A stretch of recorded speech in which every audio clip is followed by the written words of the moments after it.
Tinatamad na ako, nawawala na ako ng gana. Kasi nga, parang hindi naman ako successful dito sa journey na napili ko. Anong napili mo? Yung magtinda. Kaya lang napansin mo, maliit ang tindahan mo. Naikumpara mo yan sa kakilala mo na napakalaki ng tindahan. Ikaw ang tanungin ko, ano ba kasi ang iyong basihan para masabi mong successful ka sa pagtitindahan? O yan ang sasagutin at titintin. Kung gusto mong malaman, huwag ka nang mahiya. Mag-subscribe ka na sa aking channel at syempre, pakilike ng aking video mga sisi. Sige na please, ha? Hindi na ako nahihiyang sabihin yan sa inyo. Kakapalan ko na ng pagmumukha ko. At syempre, pakishare naman kung hindi kayo busy. Kaya, umpisa na natin ang real talk nating chismisan.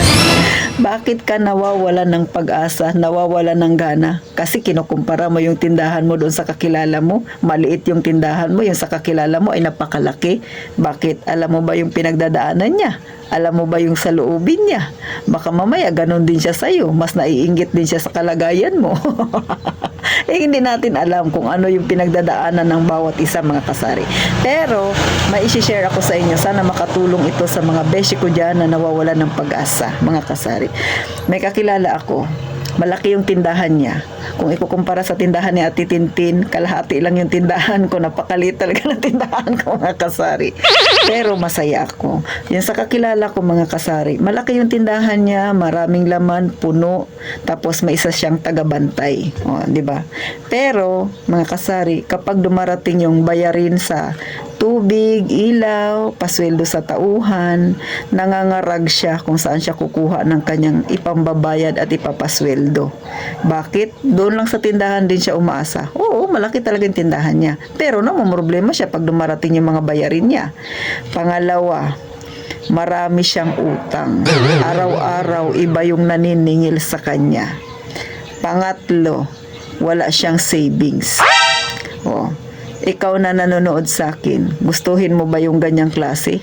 May malaki kang negosyo, malaking tindahan, pero problema lahat na ang dala sa iyo. Hindi ka makapagkatulog, araw-araw may naniningil sa iyo. O dito ka sa tindahan, na gaya kay Ate Tintin kaliit, ha? Pero pag dumating yung bayarin, may pambayad ka na kasi napaghahandaan mo. Pangalawa, wala kang maraming utang. Oh. Pangatlo, may ipon ka.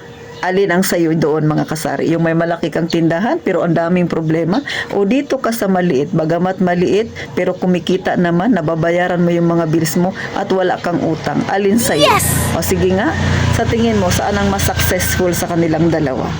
Kaya, ikaw na nanonood sa akin, huwag kang patamad-tamad dyan, huwag kang mag-self-pity dyan. Hindi mo alam ang pinagdadaanan ng mga may tindahan na malalaki. Hindi mo alam kung ano yung hirap nila. Kung ikukumpara mo yung hirap mo, baka nga mas maganda pa yung pinagdadaanan mo kumpara sa kanila. Oh, mga kasari, ha?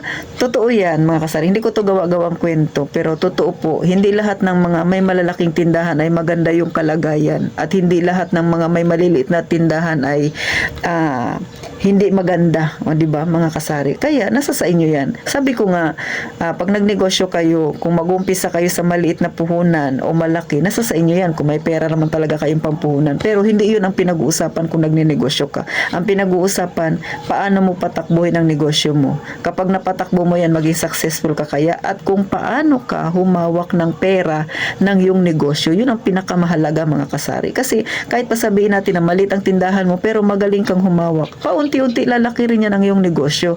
Pero si Ate Tintin, hindi na ako magpalaki ng tindahan ko, mga kasari. Ito na to siya.